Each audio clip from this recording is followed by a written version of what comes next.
जय हिंद दोस्तों।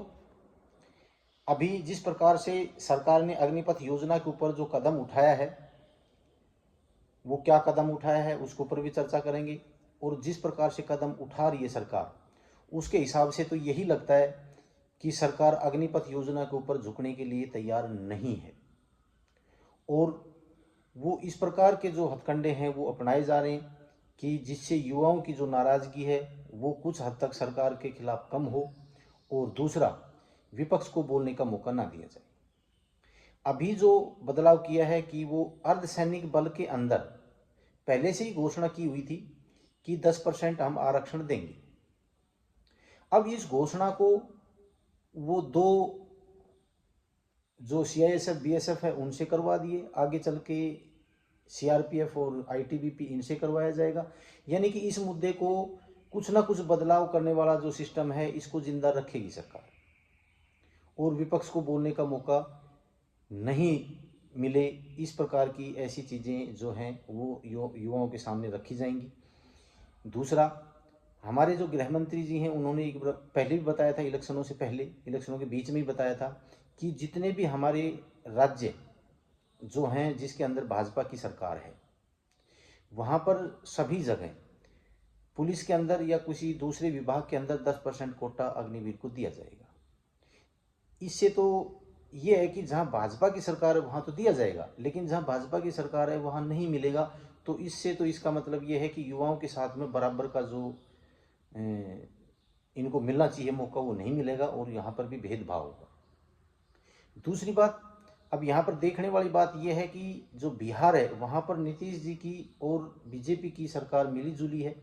तो इसके अंदर हमारे जो नीतीश जी हैं, मुख्यमंत्री हैं जो बिहार के, वो इस घोषणा को कर पाएंगे या नहीं कर पाएंगे।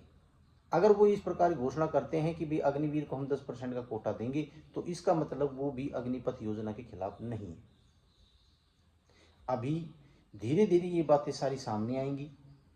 सरकार अपनी तरफ से ये करने की कोशिश करेगी कि हम अग्निपथ योजना के ऊपर विपक्ष को बोलने का मौका ना दें, और विपक्ष इस प्रकार से चाहेगा कि हम अग्निपथ योजना के ऊपर जितने भी अब स्टेट के अंदर इलेक्शन हैं उनके अंदर भी हम अग्निपथ योजना को आगे बढ़ा के और इलेक्शन लड़ें, ताकि उसका फायदा हमें मिले।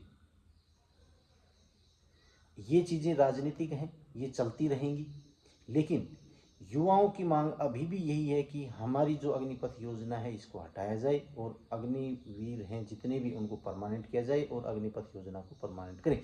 जिस प्रकार से पहले भर्ती होती थी उसी प्रकार से भर्ती वापस की जाए। ये चीज़ें कोई आज नई नहीं है, ये तो शुरू से ही सुनते आ रहे हैं कि भाई अर्धसैनिक बलों में 10% आपको कोटा दिया जाएगा, ये तो पहले से सुनते आ रहे हैं। लेकिन उससे कोई फर्क नहीं पड़ेगा।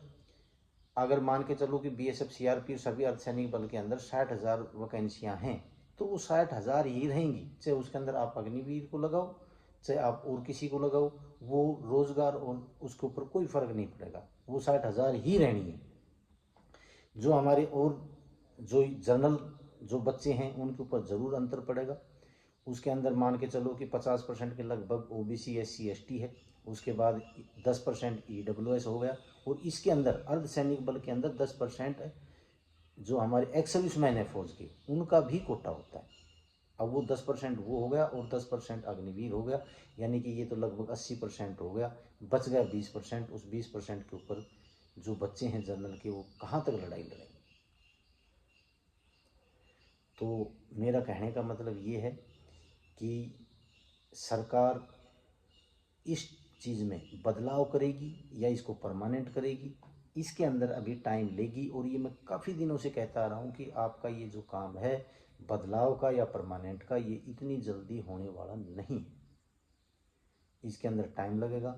सरकार अपनी तरफ से पूरी पुरजोर कोशिश करेगी कि भाई इसमें ना तो बदलाव किया जाए किसी प्रकार का, और ना ही इसको परमानेंट किया जाए। लेकिन हर तरफ से जो चौतरफा जो सरकार के ऊपर जो दबाव आ रहा है उसका भी उन्होंने मान सम्मान रखना पड़ेगा, और हो सकता है कि इसके अंदर बड़ा बदलाव करना पड़े या इसको परमानेंट करें। यानी कि सरकार को किसी न किसी तरीके से झुकना पड़ेगा। अब वो टाइम कब आएगा कब नहीं आएगा उसका आपको इंतज़ार करना पड़ेगा, लेकिन ये टाइम जब अग्निवीर 4 साल बाद में 25% जो बाहर होने का, जो 25% परमानेंट और 75% बाहर होने का जब टाइम आएगा, उससे पहले पहले ये चीज़ें ज़रूर होंगी। कुछ जो आने वाला जो टाइम है उसके अंदर जो इलेक्शन होते हैं, हमारे जो राज्यों के जो इलेक्शन हैं, जितने भी राज्यों के अब अक्टूबर नवंबर में इलेक्शन होंगे, उस पर भी बड़ा निर्भर करेगा कि सरकार के पक्ष में ये चीज़ जाती है या नहीं जाती है, उसके ऊपर भी बड़ा निर्भर करेगा। तो मैंने आपको इतना ही बताना था। आपको ज़्यादा पैनिक होने की ज़रूरत नहीं है। आप अपनी भर्तियां देखते रहो। आप अग्निवीर में भर्ती हो, मैं ये नहीं कहूँगा कि आप अग्निवीर में भर्ती मत हो, अग्निवीर में भर्ती हो, इसका समाधान ज़रूर निकलेगा। या बदलाव सरकार करेगी या जो जनता है वो बदलाव करेगी, बदलाव ज़रूर होगा। और इसके लिए आपको थोड़ा धैर्य रखना पड़ेगा, आपको थोड़ा इंतज़ार करना पड़ेगा। बस मैंने आपको इतना ही बताना था। अगर मेरी वीडियो आपको अच्छी लगी हो तो इसके ऊपर लाइक, शेयर, कमेंट्स और इसको सब्सक्राइब ज़रूर करना। जय हिंद, जय भारत।